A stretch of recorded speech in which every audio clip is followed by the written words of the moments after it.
My assignment here is to introduce to you all our next speaker, who is a renowned development practitioner and community empowerment advocate. She is a passionate development worker, a devoted wife, a mother of 3. With a heart of service, she has dedicated her life to empowering women and youth, equipping them with knowledge of their rights and encouraging them to speak out and advocate for a brighter future. Our speaker has served within the Diocese of Chinhoyi, where she has led and supported various initiatives in peace building, advocacy, social accountability monitoring, and community rights awareness, particularly focusing on marginalized women and young people. Her work has significantly impacted communities through the encouragement of meaningful dialogues, promoting inclusion and strengthening voices that often are overlooked. In addition to these professional roles, our speaker serves as tete and or mentor for the youth at Banket Parish, offering guidance, mentorship, and moral support. Her nurturing presence and leadership continue to inspire the young people that she works with on their spiritual journey. She is going to be unpacking the topic, the Jubilee year, prospects for reconciliation, integration, and healing efforts in Zimbabwe. My brothers and sisters in Christ, allow me to invite to the podium Mrs. Samantha Murakwani with a big round of applause.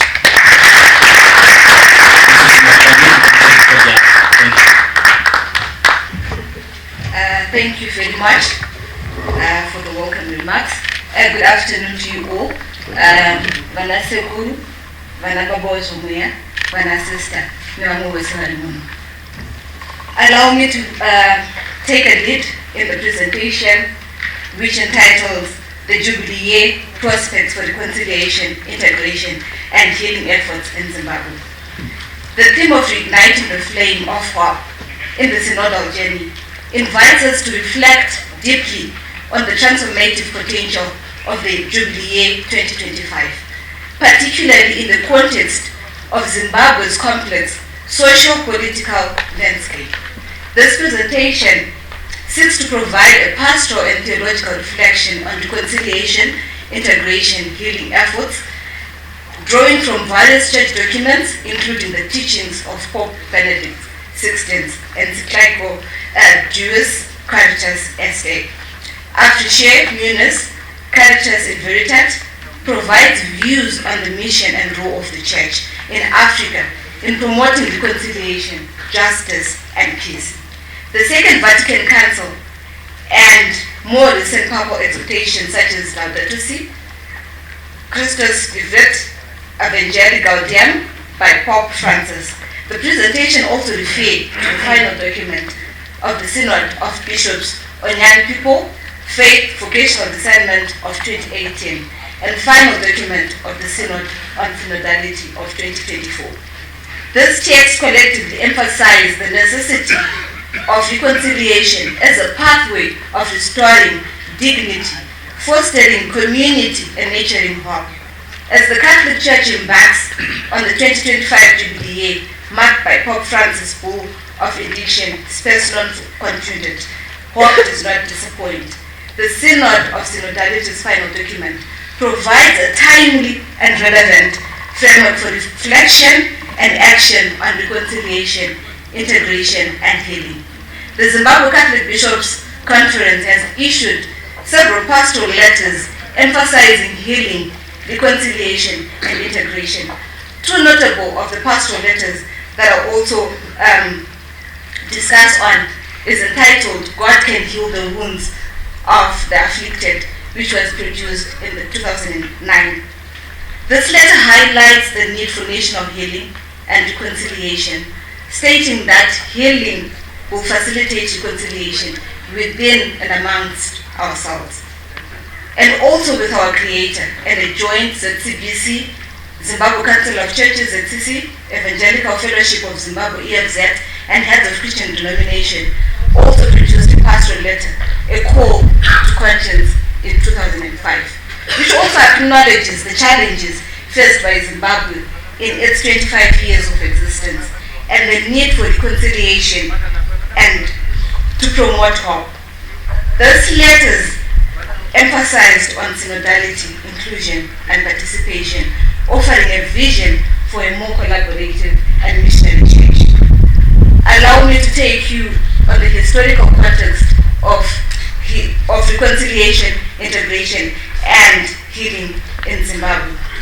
The journey of reconciliation is deeply rooted in historical struggles back to the pre-independence era, the post-independence, and the millennium era as well.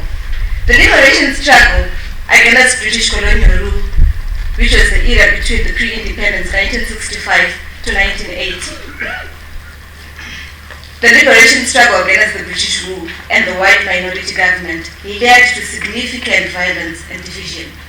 The two main liberation movements, ZANU and ZAPU, sometimes engaged in violent confrontations, particularly during the civil war known as Second Chimurenga, and this happened between 1972 to 1980.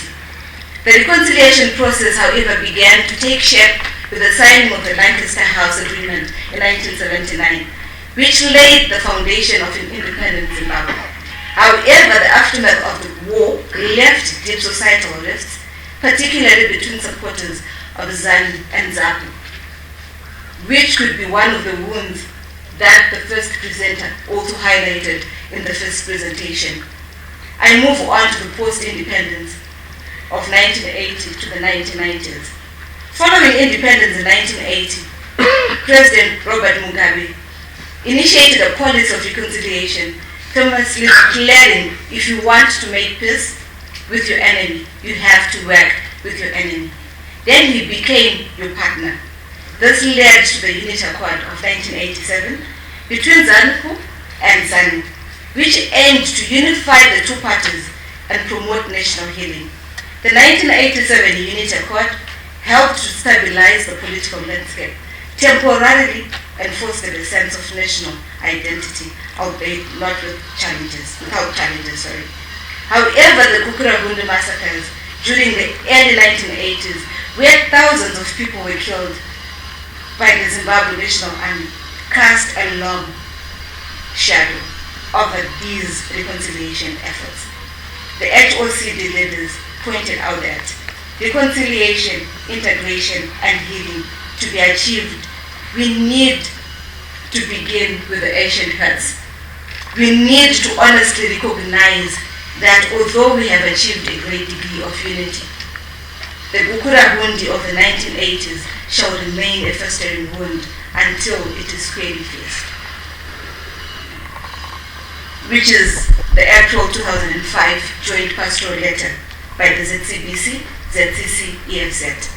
The government's lack of accountability for these atrocities created a lingering bitterness that will affect reconciliation efforts for decades to come. And I'm sure we are all still witnessing and experiencing it. The Unity Accord of 1987 mainly addressed the issues of the perpetrator and totally ignored the victim.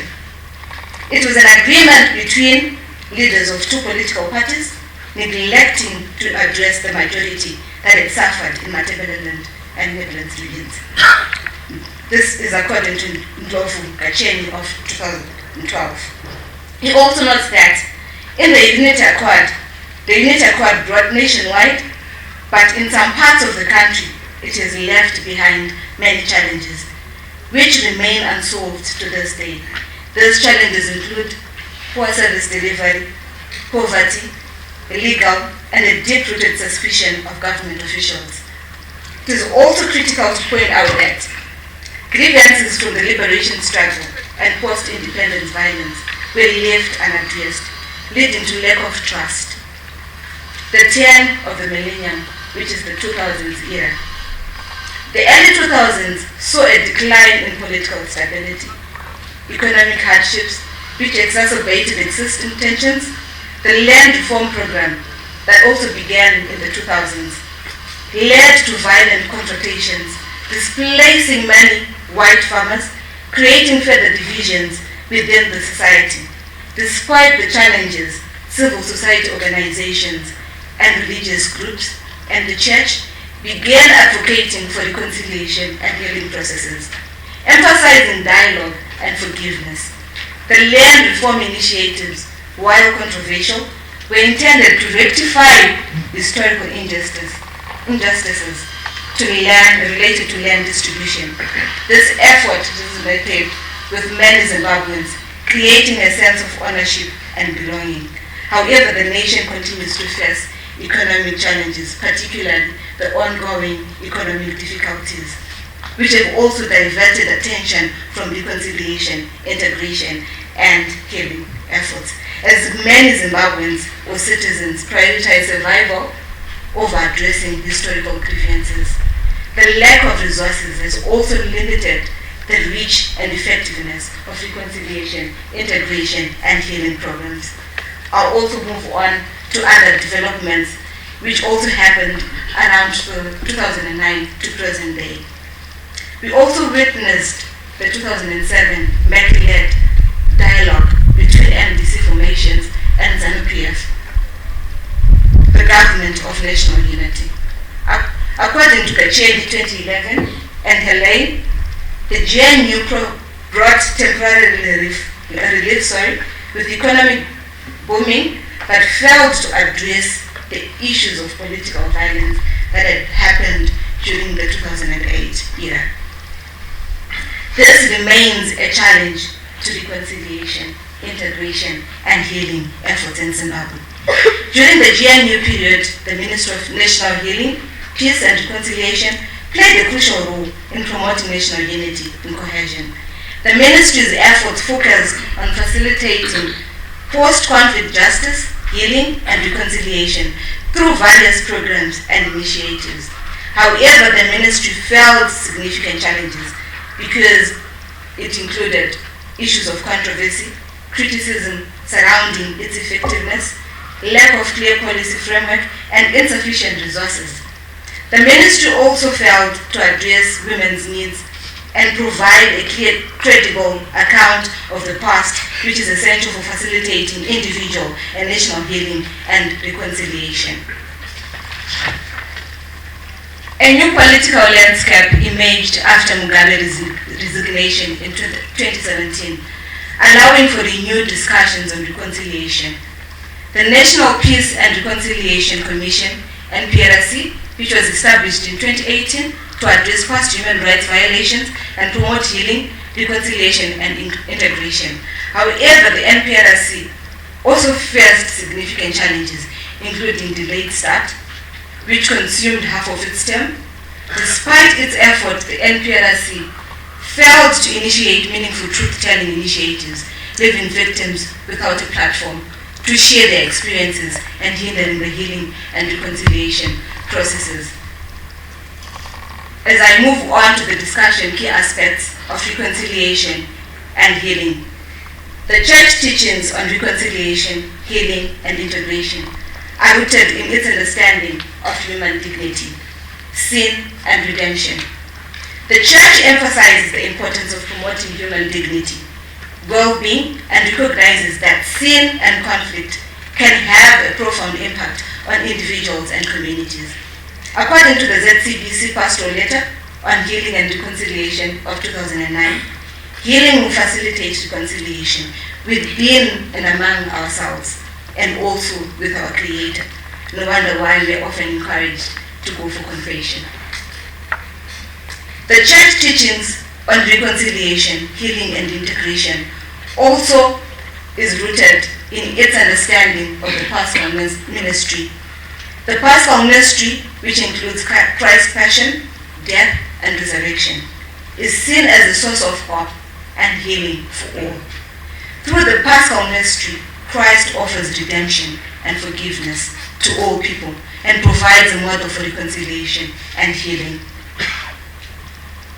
I'll also take an outline of the aspects of the church, why we want to embark and journey on the reconciliation and integration processes. I'll first start off with human dignity. The church teaches that All human beings are created in the image of God.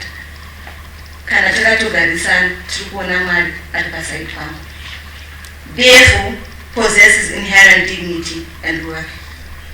This dignity is rooted in the fact that human beings are created by God and redeemed by Christ. Sin and redemption. The Church also teaches that sin can have a profound impact on individuals and communities, leading to division, conflict, and suffering. However, the Church emphasizes the importance of redemption and forgiveness. The Paschal Mystery. The Church emphasizes the importance of the Paschal Mystery in promoting reconciliation and healing. Through this mystery, Christ offers redemption and forgiveness of all. I'll also move on to the levels of reconciliation. But I'll start off by defining what we mean by reconciliation. Reconciliation can be viewed through various lenses: personal lens, familial, communal, and national. Each level builds upon others, creating a comprehensive approach to healing. First off, the personal reconciliation. This journey begins within the individual. The sacrament of confession provides a structured approach for individuals to seek forgiveness and extend it to others, fostering inner peace and readiness to engage in reconciliation with others. Moving on to the familial reconciliation, families often bear the brunt of societal tensions. Programs that focus on family dynamics, such as retreats or family support groups, can also promote healing and understanding. For instance, initiatives that encourage families to share their stories and address past grievances can create an environment of openness and trust. Communal reconciliation. The Church's role in facilitating dialogue among diverse communal groups is crucial, as seen in the apostolic exhortation on reconciliation and penitence. The Church is called to be a mediator in conflicts. The Church, as a community of believers, is called to be a sign and instrument of reconciliation, unity, and peace, according to Afrishame Eunice, AM number 35. Community forums also bring different ethnic and religious groups, can provide an avenue for healing historical wounds and fostering a spirit of unity. National reconciliation. At the national level, the Church can play and is still continuing to play a pivotal role in peace-building efforts.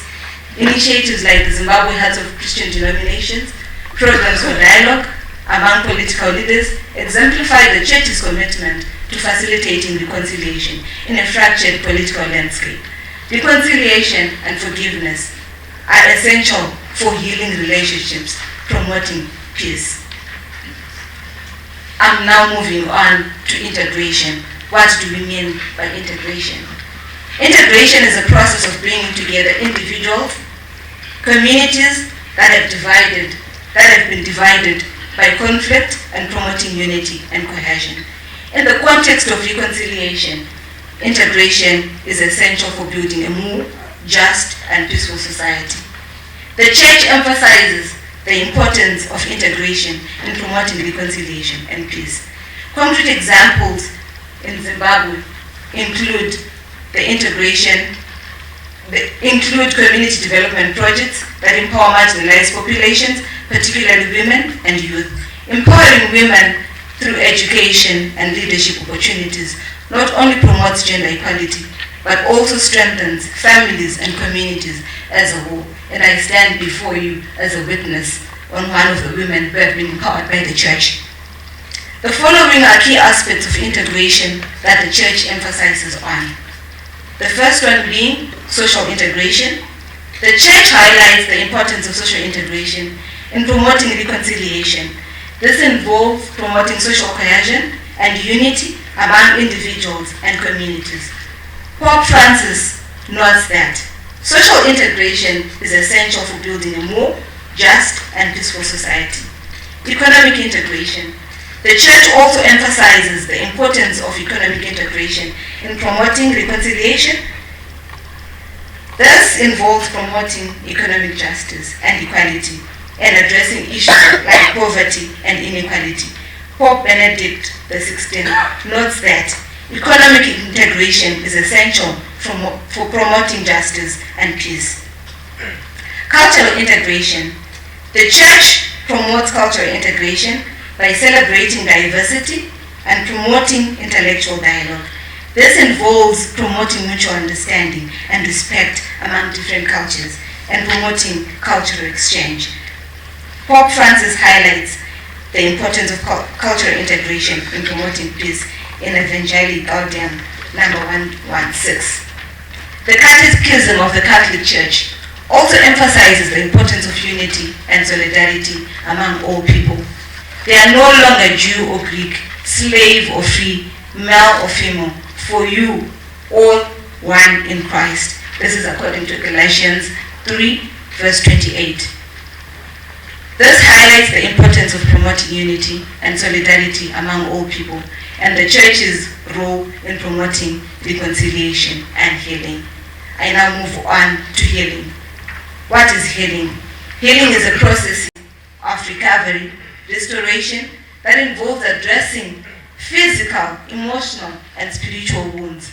In the context of reconciliation, healing is for individuals and communities affected by conflict and trauma. The Church emphasizes the importance of healing in promoting reconciliation and peace. The following are outline of aspects involved in healing. There is the healing of the memories, restorative justice, pastoral care. When you're talking of healing of memories, the Church highlights the importance of healing of memories in promoting reconciliation. This involves acknowledging past traumas and wounds and working towards forgiveness and healing. Pope Benedict XVI notes that healing and forgiveness are essential for promoting reconciliation. Restorative justice. The Church also emphasizes the importance of restorative justice in promoting healing and accountability. It also involves the addressing of root causes of conflict and promoting healing and reparation for victims. Pastoral care. The Church provides pastoral care and support to individuals and communities affected by conflict and trauma. This includes counseling, spiritual guidance, and accompaniment. The Church emphasizes the importance of accompaniment and support in promoting healing and well-being. The Catechism of the Catholic Church also emphasizes the importance of healing and forgiveness for sins of the paralytic and restored him to bodily health, as well that his Church continue to work of healing and salvation. This highlights the Church's role in promoting healing and reconciliation. Standing before you, without giving the interventions, would have done injustice to this them. Therefore, I call upon one of my colleagues to also come up front and take over from the interventions categories. Father Sibu, I invite you to come forward. Thank you.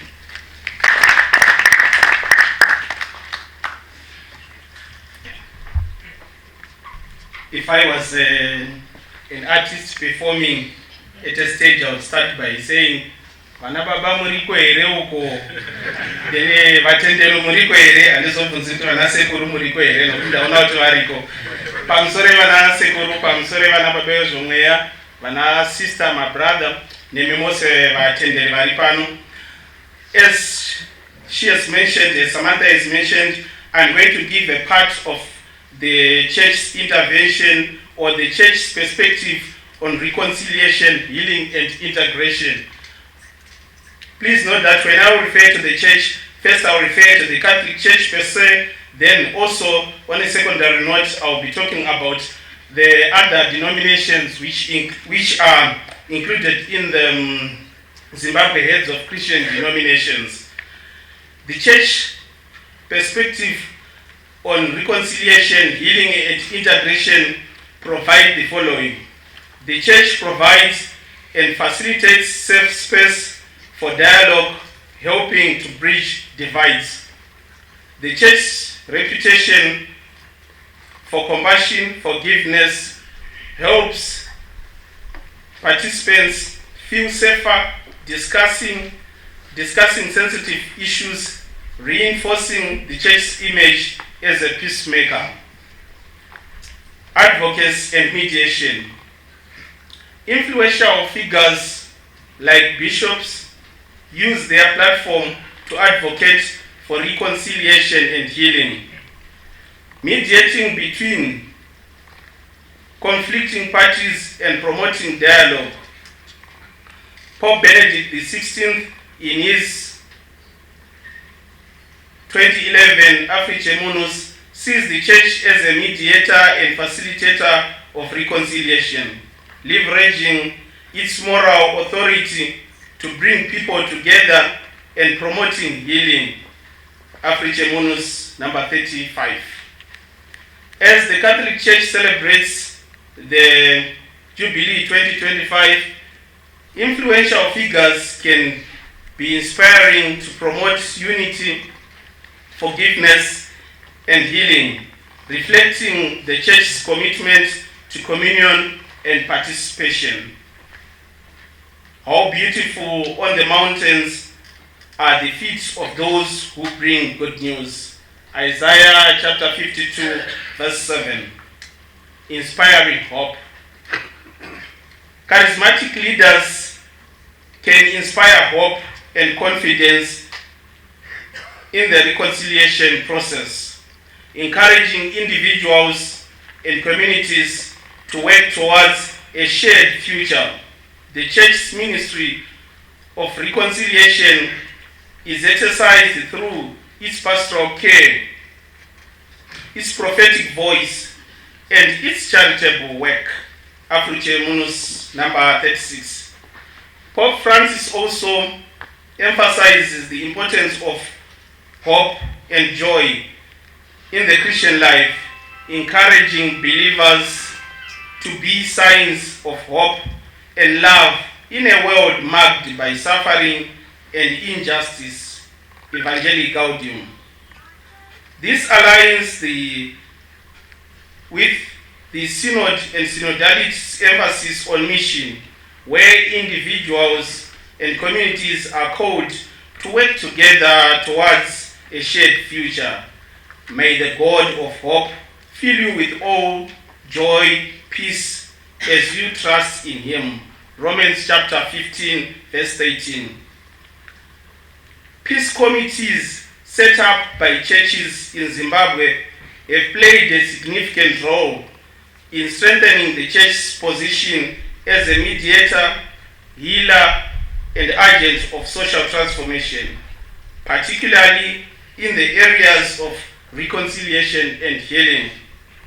Church-led initiatives such as community peace building workshops, trauma healing, and psychosocial support mechanisms have proven effective in fostering forgiveness and healing. I have some few examples to accompany these initiatives.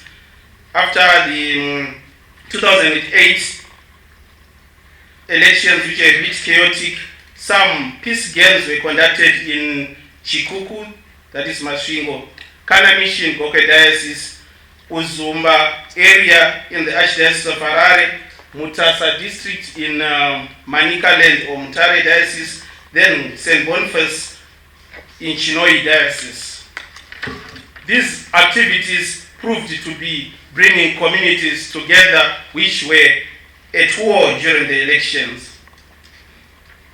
By gathering first-hand testimonies and evidence of injustice through peace committees, churches in Zimbabwe have empowered communities to raise informed and credible advocacy issues that reflect the real struggles of communities. This grassroots engagement has strengthened the church's role as a voice of the voiceless, enabling it to challenge systems of injustice while maintaining its moral authority. and public trust as well. Some activities have followed up the mentioned atrocities of Kukura-Hundi, which have seen some programs funded or supported by CRIs in the Matabeleland North province, that is Cholocho area, and also some parts of Jocholo and in Wange Diocese. However, it is critical to highlight the other challenges that may affect the church's perspective as outlined below.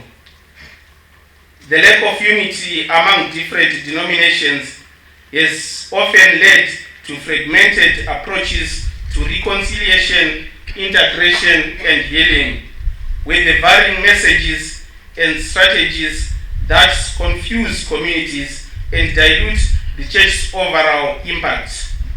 This disunity undermines the credibility and effectiveness of church-led healing initiatives, making it harder to present a unified moral voice in national peace processes. As you have witnessed before, that some networks of indigenous churches have come up and their voices seem to be more promulgated than that of the traditional churches like the ZHOCD. Historical grievances within the government may implicate the church's role as a mediator. Thus, some church denominations have faced criticism for aligning with political parties, which has compromised their neutrality and effectiveness in peace building and reconciliation efforts. This mainly comes up especially when the church looks at warring or conflicting parties. Oftenly we go to the vulnerable side, and hence the perpetrators would align you with that side. I would leave this stage for my colleague who would also take on the youth gender perspective on peace and reconciliation, Mr. Gabriel Kandel. I thank you. Pamsoroi vana sekuru, pamsoroi vana baba ozvumweya, my sister, my brother, pamsoroi vatenderi vadiwa. Good afternoon. I will present on the youth and gender perspective on reconciliation, integration, and healing.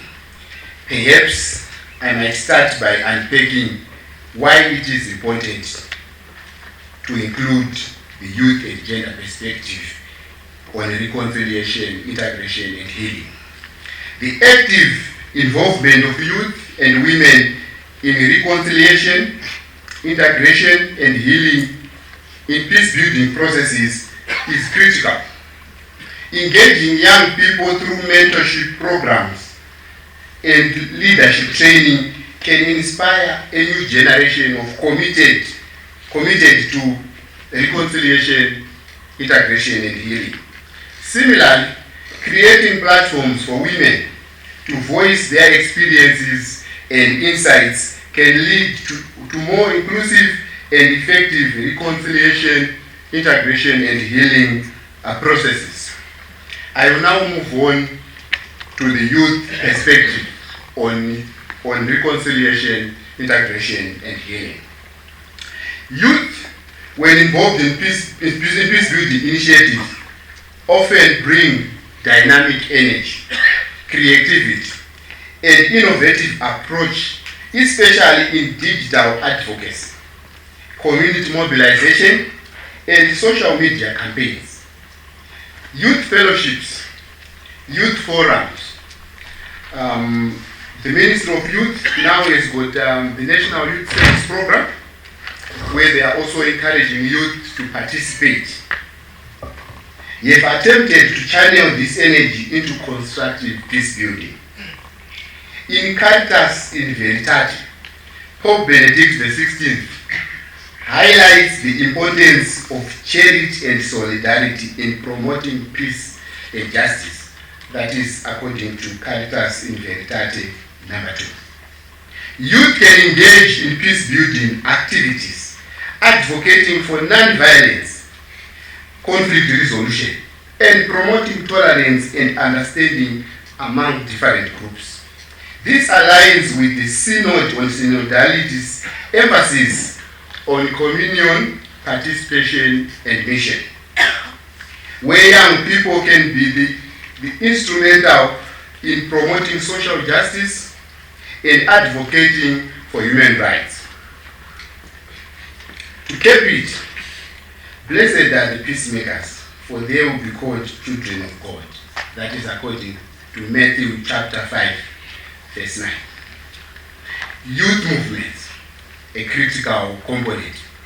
Youth movements like those, just like the National Movement for Catholic Youth Students, the NMCS, and also the Catholic Youth Associations, have been vital in peer-to-peer reconciliation, education, and outreach, especially in post-conflict areas. And I must say, in all the dioceses, CCJP have got justice and peace structures specifically for the young people, where the young people have been equipped, they've acquired knowledge on peace building, where they are facilitating peer-to-peer initiatives aimed at promoting peaceful resolution of conflicts. This is in line with Pope Benedict XVI emphasis that young people are called to be protagonists of change and to play a vital role in church's mission. That is according to Afriche Munoz, number 14.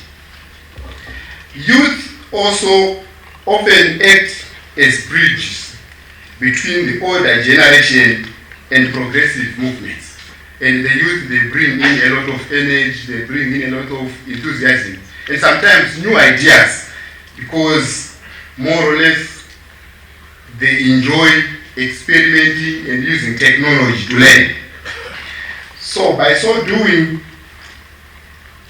their participation, supported by inclusive church and government platforms, helps promote intergenerational dialogue and broader community healing.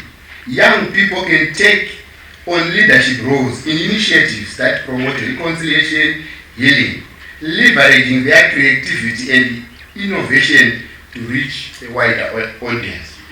And also, I must emphasize that the youth, because of their energy, they are able even to mobilize even the older generation. I remember my days in the Diocese of Chinoy, where part of the members, the CCJB members, we were responsible for mobilizing even local leaders, where the youth, so we had a very vibrant youth structure that was responsible for mobilizing people to participate in justice and peace actors, which was quite critical in promoting community level peace, building trust and dialogue.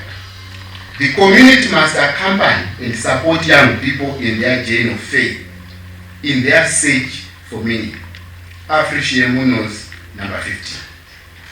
Pope Francis in Christos Vivit point out that, open quote, young people are the guardians of the present with a view to building the future. That is Christos Vivit number 98. And Father Masebo always say the youth are the now of God and the now of the church. And it is critical to always involve the youth in peace-building initiatives. The final document of the Synod of the Bishops on Young People, Faith and Vocational Discernment of 2018 reviews that, I open quote, young people are called to be protagonists of change and take an active part in the transformation of society. Close quote. This is according to the Synod final document number 28. As the Catholic Church celebrates the Jubilee 2025, young people can be inspired to become pilgrims of hope, promoting unity, forgiveness, and healing in their communities. Let the children come to me, and do not hinder them, for the kingdom of heaven belongs to such as this. This is according to Matthew chapter 19 verses 14.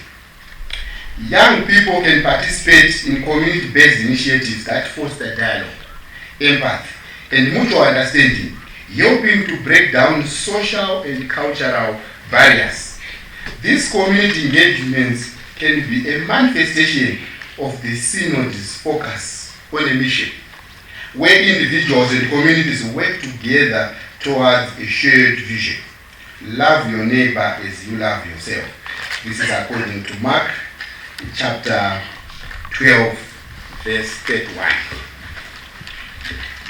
The final document of the Synod of Bishops on Young People, Faith and Vocational Discernment of 2018 directs that, open quote, the church must be a welcoming and an inclusive community where young people feel valued and supported, close quote.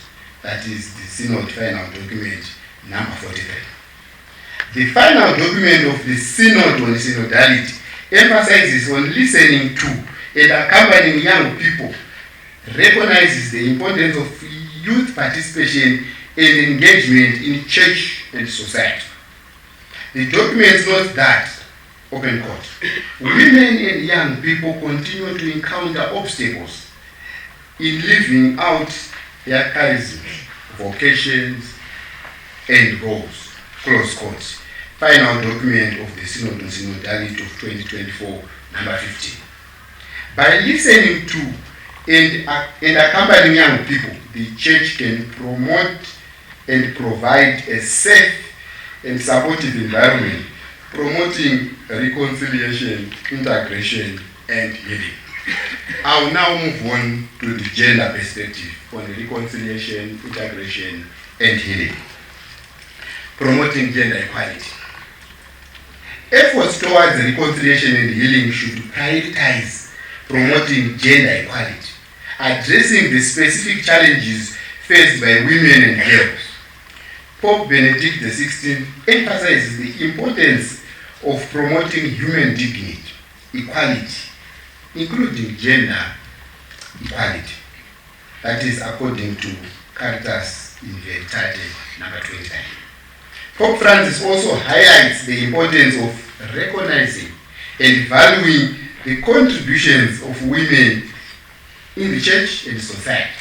And this is according to Evangelii Gaudium number 103. All people are equal. There is neither a Jew nor a Gentile, neither a slave nor free, nor there is male and female, for you are all one in Christ Jesus. That is according to Galatians chapter 3, verse 28. Another aspect on gender, women's empowerment. Women's empowerment is crucial for building a more just and peaceful society. Women should be encouraged to take on leadership roles and participate in decision-making processes at all levels. The Church, and in particular the Catholic Commission for Justice and Peace, and also the ecumenical groups and the Ministry of Women's Affairs, have increasingly recognized women as a central to peace building. According to Proverbs chapter 31, verse 10, a woman of noble character who can fight, she is worth far more than rubies. Addressing gender-based violence. I think gender-based violence is a serious threat to peace in homes. And this is an area that the church can also shift its focus and probably increase interventions to ensure that issues of gender-based violence they are addressed using various guilds. Efforts towards reconciliation, integration, and healing should also address the issue of gender-based violence, providing support to survivors and working towards a culture of respect and dignity of all. Church-led safe spaces and government supported awareness campaigns like the 16 days of activism against gender-based violence, and women forums. And I remember CCJP, in its initiatives, it convenes what we call youth voices forums. That gives women the opportunity to discuss issues affecting them, sharing ideas, and also coming up with actions that they can take in order for them to address issues that particularly affects them.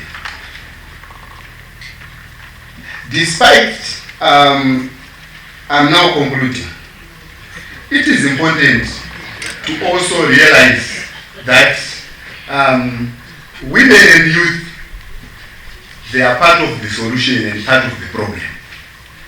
In our Zimbabwean situation, I think you have seen at various political rallies, youth and women, they are used to demonize political opponents. And sometimes you see women being used just as tools. A case in point is that popular dance, My Way, where women, they are just seen just to provide entertainment at political meetings. So this is a call for action for the church to also critically look at these issues. And we have also seen the violence that we have experienced in Zimbabwe. Youth have been used to foment violence, jeering at leaders, name calling, you name it. As I conclude, youth may feel marginalized in both church and government reconciliation processes, limiting their engagement. Youth continue to be used as tools of political violence, especially during elections. This undermines their role as peace builders and erodes trust in both government and church structures. And therefore there is need to empower them so that they meaningfully, and they are also part of the solution to promote reconciliation, integration, and healing. Gender-based initiatives can sometimes overlook specific cultural barriers women face, particularly in fulfilling reconciliation efforts. I will now call upon the last presenter, Mr. Mchina, who will talk about the political and socio-economic perspectives on reconciliation, integration, and healing, as well as concluding our presentation. I thank you. I will rise on the protocol observed by the previous presenters. Of course, very difficult to come at the end, isn't it? But I will try to run through the last part of this presentation of reconciliation, integration, and healing, and also as interventions. And the last intervention for the first presenter on the title is political and social economic perspective. And the final document of the Synod on Synodality, there is an emphasis on decentralization and greater participation of the lay people in decision-making processes. And emphasis is on the lay people aligning with democratic values and promoting more inclusive governance. This is reflected in the document, final document of the Synod on Synodality, number 23, which reads, Episcopal conferences can play a greater role in the enculturation of the faith locally, and by promoting decentralization and participation, the church can foster a sense of community and shared responsibility, promoting reconciliation, integration, and healing. Also, the final document on the Synod on Synodality focuses on promoting greater inclusion and participation of the marginalized groups, such as those which have been identified by the previous presenters: women, the youth, the girls, vulnerable individuals to address socio-economic inequalities and hence promoting social injustices. The document says, I quote, exclusion based on marital situation, identity, and other cause is condemned. Final document of the Synod on Synodality, number 38. Hence, by promoting inclusion and participation, the Church can bring together diverse groups, perspectives, promoting reconciliation, integration, and healing. Socio-economic developments can help mitigate the root causes of conflict, fostering a stable environment for reconciliation, integration, and healing. Pope Francis also highlights the importance of integral ecology and environmental justice in promoting human dignity and the common good, according to the encyclical on environment and climate change, Laudato Si, number 13. Socio-economic actors can support economic initiatives that benefit marginalized communities, promoting economic growth, hence reducing inequality. This economic empowerment can be a manifestation of the Synod's focus on mission, where individuals and communities work together towards a shared future. Pope Benedict XVI emphasizes the importance of justice and human dignity in promoting peace and reconciliation. Caritas in Veritate, number 6. Also, Pope Francis highlights the need for a more equitable and sustainable economic model that prioritizes human dignity and the common good. Evangelii Gaudium, number 202. This call underscores the need to care for the disadvantaged in our communities. According to Matthew 25 verse 40, truly I tell you, whatever you did for one of these least of these brothers and sisters of mine, you did it for me. Hence, policymakers can develop and implement policies that promote national healing, integration, national reconciliation, integration, and healing, thereby addressing issues like inequality, justice, and human rights. Political will, as seen in the establishment of the National Peace and Reconciliation Commission, can also create structures for addressing past injustices and facilitating reconciliation, integration, and healing. As the Catholic Church marks the Jubilee 2025, policymakers can be inspired to develop policies that promote unity, forgiveness, and healing, reflecting the Church's commitment to communion and participation. Justice is the foundation of the throne. Proverbs 16 verse 12. Political actors can also facilitate dialogue and negotiation between different groups, fostering a culture of compromise and cooperation. In the Deus Caritas Est, Pope Benedict XVI highlights the importance of charity and love in promoting social cohesion and peace. The Deus Caritas Est, number 28. And Pope Francis emphasizes the importance of dialogue and encounter in promoting understanding and peace. Evangelii Gaudium, number 221. This aligns with the synodality's emphasis on communion, participation, where dialogue and negotiation are essential for building a more just and peaceful society. And Romans 14 verse 19 says, "Let us therefore make every effort to do what leads to peace and to mutual edification." However, there are challenges of these perspectives on reconciliation, integration, and healing, which include political instability and lack of genuine commitment from political leaders can undermine these efforts.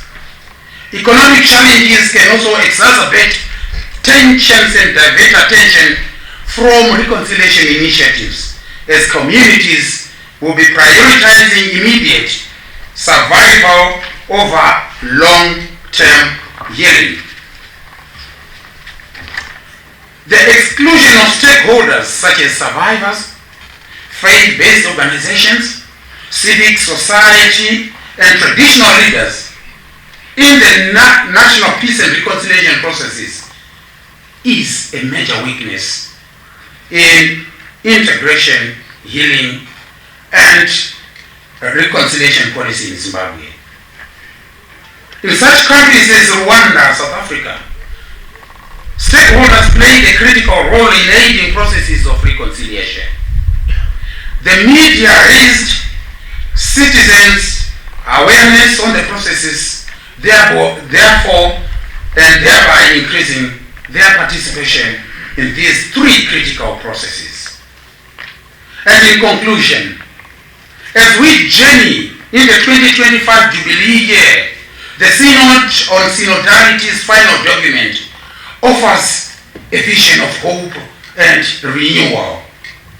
As pilgrims of hope, we are called to walk together, listening to one another and dissecting the paths of mission.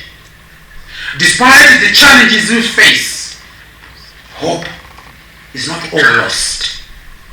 With faith, courage, and determination, we can build a more inclusive, participatory, and missionary church, shining a light of hope in a world that greatly needs it. The historical context of reconciliation in Zimbabwe reflects a complex interplay of unity and division, shaped by colonial legacies, civil conflicts, and socio-political dynamics. While there have been significant efforts towards reconciliation, integration, and healing, the journey is ongoing, requiring sustained commitment from all sectors of society. The Jubilee year stands as a beacon of hope for Zimbabwe, inviting all to engage in the transformative processes of reconciliation, integration, and healing. The Catholic bishops in Zimbabwe in their pastoral letters have been emphasizing the integration, healing, and reconciliations as essential for the nation's recovery and development, encompassing political, social, cultural, and economic aspects. By leveraging the strength of various intervention categories while addressing their weaknesses, Zimbabwe can continue to forge a path towards a more unified and peaceful future. The Zimbabwe Catholic Bishops' Conference has consistently called for national healing, reconciliation, and integration, recognizing the complexity of these processes and the need for inclusive participation. The collective engagement of the church, youth, women, and political leaders is crucial in reigniting the flame of hope in the synodal journey. By implementing the recommended evangelies, the church can play a pivotal role in promoting a future of our country which is characterized by reconciliation, integration, and healing. I thank you.